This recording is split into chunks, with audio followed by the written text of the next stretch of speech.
మావి gun, తోవి gun, ఆ gun, ఈ గన్ను, నీ గన్ను, నా గన్ను, రోజా గన్ను, ఆడిగన్ను, ఈడిగన్ను అన్నావనుకో, నిన్ను నడి సముద్రంలో నిల్చోబెట్టి అటు ఇటు కదలకుండా నడి సముద్రంలో నిల్చోబెట్టిన ప్రజలు ఈరోజు ఆంధ్ర రాష్ట్ర ప్రజలు జగన్మోహన్ రెడ్డి ఒక చెల్లిగా నేను నీకు తెలియజేస్తా ఉన్నా. నీ సీట్ అన్న గెలవాలంటే ఒక మంచోడితో ప్రెస్ మీట్ పెట్టించు, ఒక మంచి మాటలు మాట్లాడు. నువ్వు ప్రెస్ మీట్ పెట్టినా పెప్ప అన్నావు అనుకో, అసలు నువ్వు కూడా గెలవు జగన్మోహన్ రెడ్డి. ఉదయశ్రీ గారు, ఏంటి మరి జగన్మోహన్ రెడ్డి గారు తీసుకొచ్చిన విప్లవాత్మకమైన నిర్ణయం, మచిలీపట్నం, విజయవాడ, గుంటూరు మావిగన్ అనే పేరు ప్రపంచ స్థాయిలో మన్నన పొందింది, కానీ కూటమి నాయకులకు అది నచ్చట్లేదని చెప్పి వైసీపీ నాయకులు మాట్లాడుతున్నారు. ఏంటి అసలు మావిగన్ మీద మీ అభిప్రాయం ఏంటి? అసలు రాష్ట్ర ప్రజలందరికీ నమస్కారం అండి. మావిగన్ అనే పేరు వింటేనే రాష్ట్ర ప్రజలు నవ్వుకుంటా ఉన్నారు. అన్నోడు ఎవడరా బాబు అన్న ఒకసారి లైవ్లో చూస్తే బాగుండు అనుకుంటా ఉన్నారు. ఒకసారి ఆంధ్ర రాష్ట్ర ప్రజలకు కనిపించచ్చు కదా జగన్మోహన్ రెడ్డి, నీ మావిగన్ తడాక ఏంటో, నీ తడాక ఏంటో, నీ అంతేంటో ఆంధ్ర రాష్ట్ర ప్రజలు చూస్తారు కదా. ఒకసారి సరదాగా కనిపించు, నీకు మావిగన్ అంటే ఏంటో ప్రజలకు ఒకసారి తెలియపరచుదు. కానీ ప్రజల్లోకి రా. ఏం మాట్లాడుతూ ఉన్నావు? మతి ఉందా? మతి పోయిందా? మతి పోయింది. ఆల్రెడీ పిచ్చోడి చేతికి రాయి ఇచ్చాం 5 సంవత్సరాన్ని ఆంధ్ర రాష్ట్ర ప్రజలు ఏడ్చారు, అయిపోయింది, నేను తరిమి కొట్టారు. ఈరోజు మంచి ప్రభుత్వానికి మంచి నాయకుడికి పట్టం కట్టి ఆయన సీఎంగా చంద్రబాబు నాయుడు గారిని ఎంచుకున్నారు. ఆయన మంచి పనులు చేస్తూ ఉన్నాడు. ఈరోజు పిచ్చోడి చేతికి రాయి ఇచ్చాడన్నది ఎంత నిజమో ఇప్పుడు నువ్వు ఈ మావిగన్ అనే పేరుతో నిరూపించుకున్నావు. నిజంగా నువ్వు పిచ్చోడి చేష్టలు, పిచ్చి చేష్టలు, పిచ్చి పరాకాష్ఠకి వెళ్ళిన చేష్టలు చేస్తా ఉన్నావు జగన్మోహన్ రెడ్డి. ఇకనైనా మానుకో, లేదా ఇట్టాగే ఈ మావి గన్ను, తోవి గన్ను, ఆ గన్ను, ఈ గన్ను, నీ గన్ను, నా గన్ను, రోజా గన్ను, ఆడిగన్ను, ఈడిగన్ను అన్నావనుకో, నువ్వు కూడా గెలవని పరిస్థితిలోకి దిగజారిపోతావు.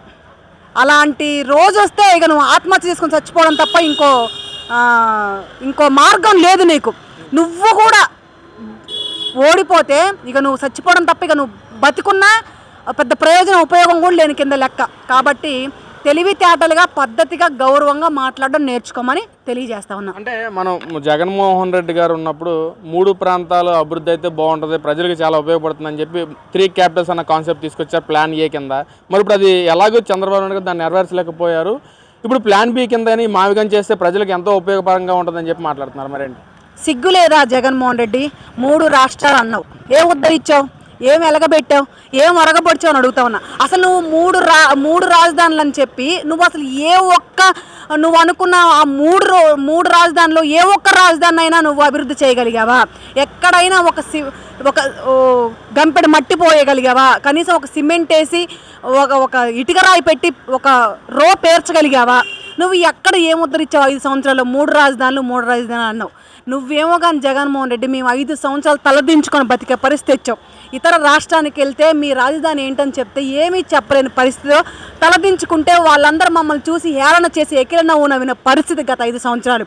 ఇప్పుడు ఏదో నారా చంద్రబాబు నాయుడు గారు వచ్చిన తర్వాత అమరావతి రాజధానిగా నిర్మించి అమరావతిని పూర్తి వైభోగం తీసుకురావాలని, అమరావతిని మరో హైదరాబాద్గా, మరో బెంగళూరుగా, అలాంటి మంచి మంచి ప్రదేశాలతో పోల్చుకునే రీతిలో చేయాలనే ఒకే ఒక కాన్సెప్ట్తో ముందుకెళ్తా ఉంటే నీ పిచ్చి మాటలేంటి జగన్మోహన్ రెడ్డి? 3 రాజధానులు అని చెప్పి కనీసం ఒక్క రాజధాని కూడా పూర్తి చేయలేని బతుకునేది. అలాంటోడివి నువ్వు ఈరోజు ఇట్లాగా మాట్లాడుతుంటే అసలు వినడానికి ఆంధ్ర రాష్ట్ర ప్రజలు సిద్ధంగా ఉన్నారంటావా? 3 రాజధానులు కాదు కదా, నువ్వు కనీసం ఒక రాజధాని కూడా పూర్తి చేయలేకపోయావు. ఇంకా సమయం 2 సంవత్సరాలు ఉంది. ఈ 2 సంవత్సరాల్లో అమరావతి అంటే ఏంటో, రాజధాని అంటే ఏంటో నారా చంద్రబాబు నాయుడు గారు చేసి చూపిస్తారు. కళ్ళ కట్టినట్టుగా దగ్గరుండి నిన్ను తీసుకెళ్ళి నా సొంత బండి మీద తీసుకెళ్ళి నీకు మా రాజధాని అమరావతిని పూర్తిగా మొత్తం చూపించి తీసుకొచ్చే బాధ్యత నాది. కింద పాలు పోస్తే ఎత్తుకునే రీతిలో ఒక ఇంద్ర భవనం లాగా ఇతర రాష్ట్రాలన్నీ కూడా మన రాష్ట్రాన్ని, మన అమరావతిని చూసే రీతిలో చంద్రబాబు నాయుడు గారు అమరావతిని పూర్తి చేస్తారు, రాజధానిని పూర్తి చేస్తారు. నీకు చూపించే బాధ్యత ఒక ఆంధ్ర రాష్ట్ర ఆడపడుచుగా, నీ ఇంటి ఆడబిడ్డగా నేను చూపిస్తానని తెలియజేస్తా ఉన్నాను. అంటే ఇక్కడ జగన్మోహన్ రెడ్డి గారు గతంలో చూసుకున్నట్లయితే అధికారంలో రాకముందు 33,000 ఎకరాలు కాదు ఇంకా కావాలి అని చెప్పి మాట్లాడారు మరి జగన్మోహన్ రెడ్డి గారు. మరి అధికారంలోకి వచ్చిన తర్వాత 3 రాజధానులు అని చెప్పి 3 ప్రాంతాల మధ్య డెవలప్ అయితే బాగుంటుందని మాట్లాడారు. మరి ఇప్పుడేమో ఇవన్నీ పక్కద్రోవ పట్టించేసి ఇప్పుడు మావిగన్ అనే ఒక 3 జిల్లాల మధ్య డెవలప్ అయితే బాగుంటుందంట. అసలు ఏంటి వైసీపీ నాయకులు రాజధాని పట్ల ఎలాంటి స్టాండ్ తీసుకున్నారనుకోవచ్చు? అసలు 3 రాజధానులను ఎందుకు చెప్పానంటండి, వాళ్ళ ఎమ్మెల్యేలు, మినిస్టర్లు, పార్లమెంట్ సభ్యులు, ఎమ్మెల్సీలు ప్రతి ఒక్కల హవా సాగడానికి, వాళ్ళ ఆస్తులు అక్కడ ఉండడం వల్ల, ఈ జగన్మోహన్ రెడ్డి దోచిందంతా అక్కడ పెట్టడం వల్ల, భూమి మీద పెట్టడం వల్ల అదంతా కొన్ని వేల రెట్లు పెరుగుద్ది కాబట్టి, కొన్ని కోటాను కోట్లు అభివృద్ధి జరిగిద్ది కాబట్టి, వాళ్ళకి ఆ కోటాను కోట్ల రూపాయలు విలువ పెరిగిద్ది కాబట్టి 3 రాజధానుల ఆట ఆడాడు. 3 ముక్కల ఆటలాగా చేశాడు ఆంధ్ర రాష్ట్రాన్ని మొత్తాన్ని కూడా. ఈరోజు అలాంటివి ఏమీ లేకుండా నారా చంద్రబాబు నాయుడు గారు ఎలాంటి చెడు దృష్టితో చూడకుండా, ఆయన సొంత ఎజెండాతో మాట్లాడకుండా, ఈరోజు ఆనాటి నుంచి కూడా రాజధాని అమరావతి అన్నారు, ఈనాటికి కూడా అదే రాజధాని అమరావతిగా పూర్తి చేసి చూపిస్తారు. మీరు ఎన్ని మాటలు అసలు మావిగన్ అంటే అర్థం ఏంటి జగన్మోహన్ రెడ్డి? నాకు ఒకసారి చెప్పు. పోనీ నాకు తెలియదులే కానీ నువ్వు చెప్పు. ఆంధ్ర రాష్ట్ర ప్రజలకు కూడా తెలియదు అంట. ఒకసారి ప్రెస్ మీట్ పెట్టి అసలు మావిగన్ అంటే ఏంటో తెలియజేయచ్చుగా. నేను MVG అంటే సమాధానం ఏంటో చెప్పాను అనుకో జగన్మోహన్ రెడ్డి, నువ్వు నీ పార్టీ నాయకులు కార్యకర్తలతో సహా ఆత్మ చేసుకుని చచ్చిపోతారు. మావిగన్ అనే పేరుకి అర్థం నేను చెప్తే ఒక ఆడపడుచుగా ఎందుకులే అని వదిలేస్తున్నా.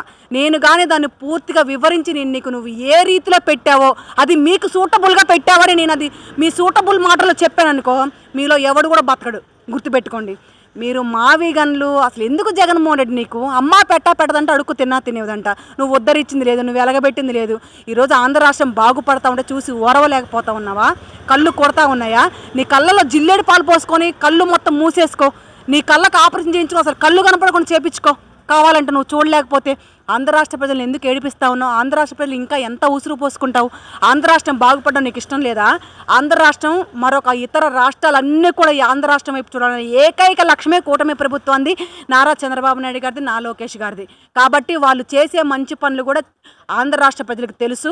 నువ్వు మాట్లాడే చిల్లర మాటలు, చిల్లర రాజకీయాలు, చిల్లర పనులు అన్నీ కూడా ఆంధ్ర రాష్ట్ర ప్రజలకు తెలుసు. ఇకనైనా మూసుకొని కూర్చో జగన్మోహన్ అని తెలియజేస్తాను. ఎంత జరుగుతున్నా సరే చంద్రబాబు తన బినామీలకి కట్టబెట్టడానికే అమరావతిని ఒక ఏటీఎంలా వాడుకుంటున్నాడు. 1000 కోట్లు దోచేసుకుంటున్నాడు చంద్రబాబు అమరావతి పేరుతో అంటా ఉన్నారు. మరి ఏంటి సిగ్గు లేదా జగన్మోహన్ రెడ్డి? ఎక్కడ దోచేసుకున్నాడో, ఎక్కడ దాచుకున్నాడో, నీకులాగా ఎక్కడ స్కాములు చేశాడో, ఎక్కడ కబ్జాలు చేశాడో, ఎక్కడ కోట్ల రూపాయలు దోచుకున్నాడో ఒకసారి తెలియజేయి. మరి పోనీ చూయించవచ్చు కదా. నువ్వు మగాడివైతే, నీకు దమ్ము ధైర్యం ఉంటే, నువ్వు కడుపుకు అన్నమే తింటే, నువ్వు నిజంగా మగ పుట్టక పుడితే నువ్వు చూయించు. ఇగో ఈ అమరావతి రాజధాని పేరు మీద ఇన్ని కోట్లు దోచుకున్నాడు, ఇగో ఇలా కట్టబెట్టి ఇన్ని కోట్లు స్కామ్ చేశారు, ఈ భూములు కబ్జా చేశారు, ఇగో చంద్రబాబు నాయుడు గారికి ఇన్ని కోట్ల రూపాయల విలువ చేసే ఆస్తులు ఇక్కడ ఉండడం వల్ల ఇక్కడే రాజధాని అంటా ఉన్నాడు. ఈ అమరావతిలో రాజధానిలో ఈ చంద్రబాబు నాయుడు గారికి పొలాలు ఉన్నాయి కాబట్టి ఆయన ఇక్కడ రాజధాని తెలియచేయి. మరి నీకు అంత దమ్ము లేదా? ప్రెస్ మీట్ పెట్టి మాట్లాడడానికి సరిపోదు Jaganmohan Reddy. Proofs with evidence. ఈరోజు కూటమి ప్రభుత్వం ఆనాడు మీరు చేసిన దౌర్జన్యాలు, దోపిడీలు ప్రతి ఒక్కటికి కూడా ఆంధ్ర రాష్ట్ర ప్రజలకి కళ్ళ కట్టినట్టుగా చూపిస్తూ ఉన్నారు. మీకులాగా తప్పుడు కేసులు పెట్టి, లుచ్చా కేసులు పెట్టి, లుచ్చా రాజకీయాలు చేయలేదు కూటమి ప్రభుత్వం. ఈరోజు మీరు తప్పుడు కేసులు పెట్టి, లుచ్చా రాజకీయాలు చేసి ఏ అన్యం పుణ్యం తెలియకుండా బాబు గారిని జైల్లో ఉంచారు. తెలుగుదేశం పార్టీ నాయకుల్ని, కార్యకర్తలను ఉసురు పోసుకున్నారు, జైళ్ళలో పెట్టారు, వాళ్ళని కొట్టించారు. ఇదే ఎంతోమందిని ఈరోజు స్పీకర్గా ఉన్నటువంటి ఆయన్ని కూడా కొట్టించిన పరిస్థితి మీరు, RRR గారిని. కాబట్టి మీ చాష్టలన్నిటికీ చరమగీతం పాడేశారు జగన్మోహన్ రెడ్డి. మీరు మాట్లాడినంత మాత్రాల ఒప్పు తప్పైపోదు. ఇప్పుడు ఈరోజు ఒప్పుని మీరు తప్పుగా చూపిస్తూ ఉన్నారు, కానీ తప్పేంటో ఒప్పేంటో తెలుసుకోలేనంత పిచ్చోళ్ళు కాదు ఈరోజు ఆంధ్ర రాష్ట్ర ప్రజలు. నిన్ను నడి సముద్రంలో నిల్చోబెట్టి అటు ఇటు కదలకుండా నడి సముద్రంలో నిల్చోబెట్టిన ప్రజలు ఈరోజు ఆంధ్ర రాష్ట్ర ప్రజలు. జగన్మోహన్ రెడ్డి వాళ్ళని తక్కువ అంచనా వేయకు. వాళ్ళకి ఏ నాయకుడైతే మంచోడో తెలుసు, వాళ్ళకి ఏ నాయకుడు వస్తే అభివృద్ధి చేస్తాడో తెలుసు, వాళ్ళకి ఏ నాయకుడు వస్తే మంచి జరిగిద్దో తెలుసు. తప్పు చేశామని 5 సంవత్సరాలు నెత్తి నోరు కొట్టుకున్నారు, గుండెలు బాదుకున్నారు, తలకాయలు బాదుకున్నారు. ఎందుకురా బాబు వీడి మాయ మాటలు నమ్మాము, వీడి మోసపూరితమైన ముద్దుల్ని పిడిగుద్దులాగా చేయించుకున్నాం. ఈరోజు మనల్ని అరో లక్షణాన్ని ఏడిపిస్తూ ఉన్నాడు. పనులు లేక, వ్యాపారాలు లేక, ఇసుక చూస్తే ఇసుక నమ్మేసుకున్నాడు. కల్తీ మద్యం వల్ల ఎంతోమంది ఆడబిడ్డల పుస్తలు తెగిపోయినాయి, ఎంతోమంది యువత గంజాయికి బానిస అయిపోయారు. ఆంధ్ర రాష్ట్రాన్ని సర్వనాశనం చేసిందే జగన్మోహన్ రెడ్డి అని కంకణం కట్టుకొని ఆంధ్ర రాష్ట్ర ప్రజలు చిత్తుగా ఓడించారు జగన్మోహన్ రెడ్డి. 11 సీట్లకు పరిమితం చేశారంటే ఇంతకన్నా సిగ్గుచేటు ఏదన్నా ఉందా జగన్మోహన్ రెడ్డి? ఇంకా నువ్వు ఇట్లాగే మావిగన్లు, తోవిగన్లను ఇట్లాంటి పిచ్చి కూతలు, కారు కూతలు కూస్తే ప్రెస్ మీట్లు పెట్టి ఎవరితో పడితే వాళ్ళతో మాట్లాడిస్తే 11 కాదు కదా, రానున్న రోజుల్లో నువ్వు కూడా గెలవు జగన్మోహన్ రెడ్డి. ఒక చెల్లిగా నేను నీకు తెలియజేస్తా ఉన్నా, నీ సీట్ అన్న గెలవాలంటే ఒక మంచోడితో ప్రెస్ మీట్ పెట్టించు, ఒక మంచి మాటలు మాట్లాడు. నువ్వు ప్రెస్ మీట్ పెట్టినా పెప్ప అన్నావు అనుకో, అసలు నువ్వు కూడా గెలవు జగన్మోహన్ రెడ్డి.